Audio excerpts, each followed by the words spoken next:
Hello again, everybody. Red of Half Century Collecting Sports Cards here. Gonna show some more of my favorite 400 cards. Been doing this series for a bit, and not really so much in order, but kind of. And we're down into the 70s. And the cards I showed last time, just a little quick review. We got the 1959 Home Run Derby Hank Aaron, a very elusive card. We got the great shortstop in his T206. George Davis, and we've got a Gaudy 1933 of shortstop Joe Cronin.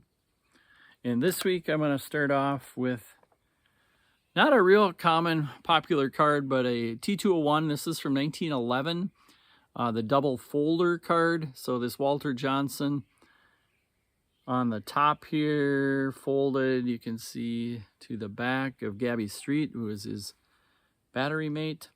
And then that part could kind of flip up. And then on the back, actually showed some stats. And there you can see both Walter Johnson and Gabby Street's stats. Not too many cards back in 1911. Showed stats. These came from the Mecca cigarettes, in packs of the Mecca cigarettes, put out by the American Tobacco Company. Kind of cool back, I think, as well. Cards are, I don't know, I've thought kind of so-so. I know, May, you might disagree. My high school buddy Todd's wife, May, collects these, which I think is really cool. My wife doesn't know anything about baseball cards, or other than I have a bunch, and but she collects them. Really cool. This is my only one, this Walter Johnson, and they're kind of like, you know, there's the 1955 Topps double headers. They kind of, I think, went in under the same little pretense where there's this fold up that you can get of a second player. These Meccas, you know, Ty Cobb and Sam Crawford are on the same one, which is pretty cool. And actually Sam Crawford was the headliner, and the little back guy was Ty Cobb on that card. Walter Johnson got the dibs on this one with the big picture. A little bit, you know, Walter Johnson, just amazing pitcher. I think he and Satchel Paige are probably the 1-2 of all time. First got to see, well, when I collected cards my first year, 1973, saw he was on this all-time strikeout leader and also on the all-time shutout leader cards. His numbers just, they're unreal. I mean, they don't seem real. He had over 400 career wins, a 2.17 career ERA, 110 shutouts, although this card said 113, so I don't know if something happened in those years. 8 times in his career, he had over 10 WAR, and he had over 15 WAR in one season. The 1913 season was the Triple Crown of pitcher winner, 36-7, 1.14 ERA, 11 shutouts, and over 15 WAR. In his career, 167.8 WAR. The only guy with more than that is Babe Ruth. Unreal. You know, and then a little story in his 30s. He's starting to fade a little bit. He's still really good, but just not those dominant years that he had in the 19-teens. But 1924 comes around, and he has a little bit of a resurgence. And that year, he wins the pitching Triple Crown again. He leads the league in wins, ERA. It's not, you know, it's 2.72, which wasn't quite at, you know, his previous levels. Still leads the league in strikeouts, wins the MVP. Then the World Series comes along, and the Washington Senators, who were not a great team, all of a sudden that season, they were good, and they ended up in the World Series. But Walter Johnson loses his first 2 starts. He's 36 years old at the time, and, you know, after this really good year, people are down on him a bit. But Game 7 comes along, and it's he didn't start the game, but he comes in relief. I think he came in the 9th inning, game tied, and he pitched scoreless innings through the 12th, and the Senators end up scoring a run. As a Muddy Rule, I think, comes through, and they win the game. Walter Johnson gets the win. So it's just a cool, I remember reading that Walter Johnson, the Big Train book, and reading about that. And that was the first time I'd heard that story, and just thought, man, what a cool ending. It wasn't the ending, but close to the ending of Johnson's career. He got in the World Series again the next year, and they lost. But great career. Just a really cool pitcher, cool card, and that's it for Walter Johnson. I'm going to go ahead and flip the camera around for the next couple that we're going to show. So the next card player I want to feature is 1965 Tony Oliva. I know this isn't his rookie. That would be, I got it here, his 63, where he's on a multiplayer card. Also was in 64, but this is the cool Oliva card. And shows that All-Star Rookie Trophy coming off, and we'll show the back. Just an incredible rookie season. 217 hits, 43 doubles, over 30 homers, leads the league in hitting. He led the league in hitting. So there's the batting title card.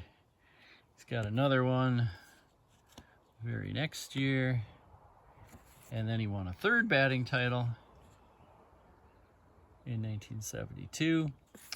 He had just an incredible 8-year run there from 1964 to 71 before knee injuries got him. And I would say maybe the only players that might have been better in those years were Hank Aaron, Willie Mays, and Roberto Clemente. I don't know if there was another position player.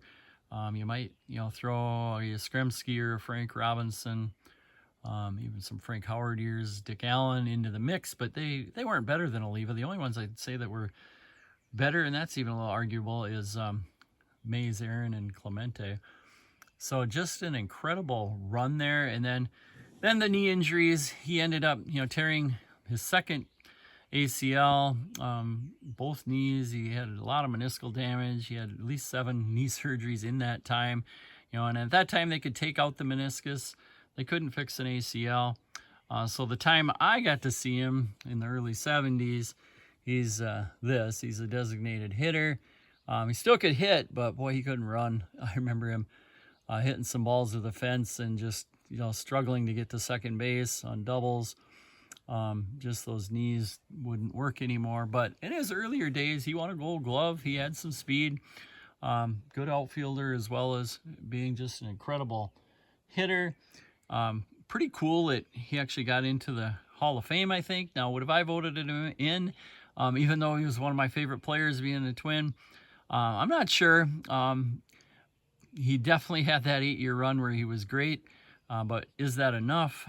I don't know. He ended up with 40-some career WAR, and yeah, there are players with less that are in the Hall of Fame, and there are definitely players that are less deserving than Oliva. And he did retire with over 300 batting average, 1,900 some hits, 220 homers. So numbers that do hold up pretty well, but just that shortened career. But a very cool card. I've always liked this 65 of Tony Oliva. And then the last one we are going to show today is from 1969, and kind of similar to the Oliva. This is his first solo card. Man, a lot of those multiplayer rookie cards that they get to those solar cards, and they're just so cool. Oliva, Ryan, you gotta throw Tom Seaver, Thurman Munson, Rod Carew, guys into that mix. That their first full card, man, I just love those. Pete Rose too, love those so much more than their multiplayer rookie cards, even though the multiplayer rookie cards might sell for more. But these are just really cool. This Nolan Ryan, he's just so young. And you think of him, having those great years that really started with the Angels, but he wasn't that bad.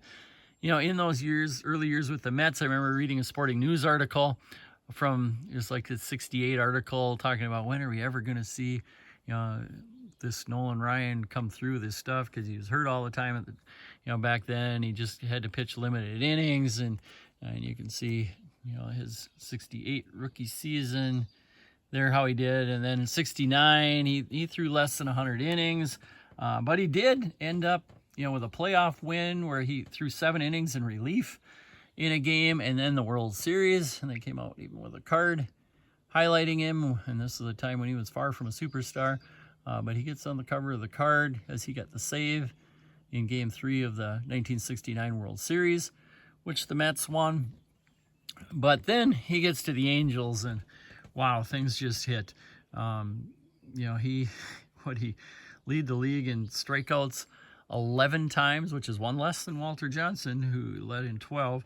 But he ends up in his career 5,714 career strikeouts. And, you know, you look at this time, you know, this is later than 69. This is 1973. The all-time strikeout leader was 3,508.